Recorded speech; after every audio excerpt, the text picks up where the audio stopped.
I'm here with Jeffrey Cluett. Jeffrey, what's the name of the gallery we're at right now? This is Gallery G5 on the oldest Rocky Neck art colony in America. This is the oldest art colony, I guess, historically documented. And I did grow up on Rocky Neck, and this has been quite a dream of mine for a long time. And I believe I have self-projected my vision, hopefully. And right now we're just trying to have a lot of fun, Joe. I'm gonna back up and pan in. This is your space, and I want people to get an idea of the vibe. It's like a Miami vibe, but it's Gloucesterized. Right. Because you've taken art and you've pushed your vision. It's no one else's vision. It's your vision.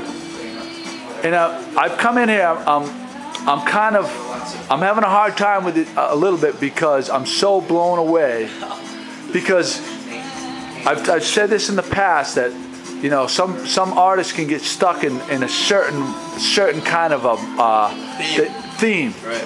And it's the same schooners and the same boats and the same scenes over and over again. The art in this space knows no boundaries. Correct. You're just taking it where you want it to go. Absolutely. And my heart is pumping right now. Art, and no, really, I don't say this often.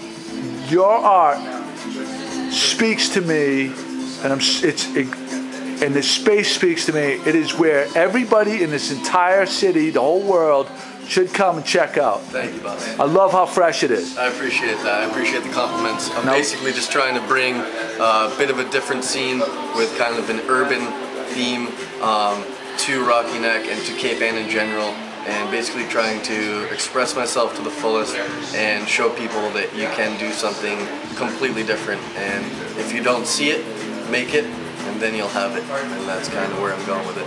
Boom. Let's talk about. I'm going to talk about these two pieces right here. Yes.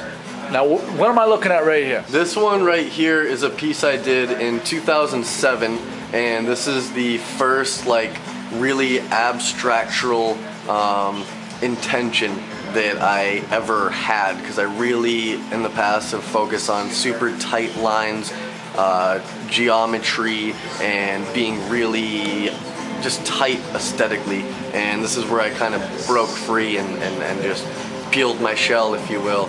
And this is done with strictly acrylic paint on a 36 by 24 inch canvas, and it's done with a palette knife only, which is what the typical Bob Ross uses. But it's just more kind of like quick lines, really fast, and just an expression of color.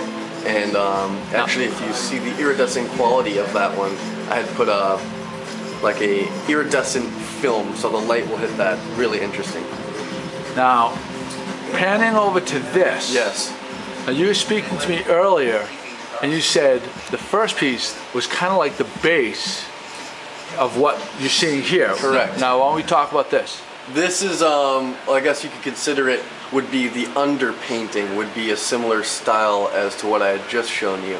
And then I would take that and use a combination of a special German graffiti spray paint and a very special graffiti art paint marker. And I'll take those, and instead of creating vandalism, I create beauty. And I believe that gives it much more depth and layer and some super vibrant colors that are just really gonna pop. And I get a lot of questions on, what do you use to make this? And as a magician, I try not to reveal my secrets, but I'm really just trying to show people what you can do differently other than turpentine and straight oil. Let me go down to this. I mean, this is just unreal. Thank you, Joe.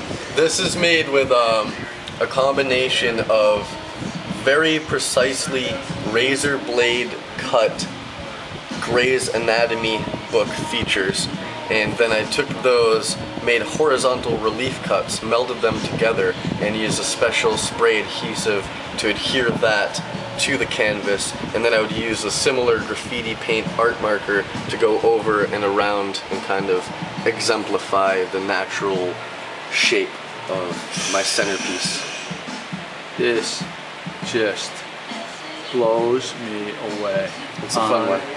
Unbelievable. And we should speak, you know, as far as the gallery. What's the name, the address again? This is G5. G5. On the way to the Madfish Grill at Rocky Neck. Now you spin tunes here nightly, or what's going on here? Yeah. We just try to have little parties, and I'll do like a manual manipulation of vinyl records on a direct drive turntable. So it's basically a hip hop application. Although I put a little bit of a spin on it, you know, it's not like the angry rap music that people are associating hip-hop with directly. It's a completely different style, I believe. And it's more to attract people with noise and art, aesthetics and sound. That's where it's at, you know? Oh man, I am just, this is where it's at. This is the future. You are the future, man. Just trying to make a scene, you know? Love it. Look at this. Look at this right here. We'll trade art for food. Oh man. No joke, boss. That's where it's at. And this one's done on a found piece of wood where I was kind of just fishing around Folly Cove, right outside of Pigeon Cove, in between Annisquam, Lanesville area. And I found this salty piece of wood, and I just couldn't not take it home with me. And of course, I don't have a vehicle. I strictly ride my bicycle, so I carried that all the way home and decided I had to have my way with it. And that's all. It's very similar material, acrylic, spray paint, and an oil-based enamel paint marker. And actually, Ben had a small hand in this as well in terms of a collaborative project, which was really fun because I just met Ben recently, Ben McAdam, who's co-running this gallery as well. And we just had a lot of fun with this one and during a late night, and just producing art. That's all it is. Over here, you told me these are very special to you. Right. These are special to me. I met a guy a long time ago who taught me how to do graffiti writing and how to not make it vandalistic and how a way to make it not get you in trouble. So I bought these tiny train cars at a model store, and I took a micro pen marker similar to the ink markers I use for my regular pieces, and I just custom graffitied these, and it was kind of a way of me getting my release and not getting in big trouble. Very nice. So that was a lot of fun. And we're gonna go over here and we're gonna talk about your hand-painted postcards. Right. Very affordable. Absolutely. $10. Absolutely. And this is just kind of a quick idea I had to be able to give somebody something to take home, which is very affordable and kind of as a souvenir, and or they could be vacationing in Gloucester and open one of these up very easily. I have envelopes and cards. You could open one of these up, custom design this whole thing on the inside, say, hey, brothers and sisters, I'm in Gloucester, this is where I'm visiting. And those are all just images out of my mind that I recall seeing very wonderful sunsets. I've worked early mornings doing construction and everything else you could ever imagine. So the sunset and the sunrise is just the most important part of the day around here, I imagine. Yeah. I feel blessed to have met you. Great. Thank you so much for inviting me in here. Appreciate it. It's such an honor. Thank you so much. Awesome. Thank you, Joe.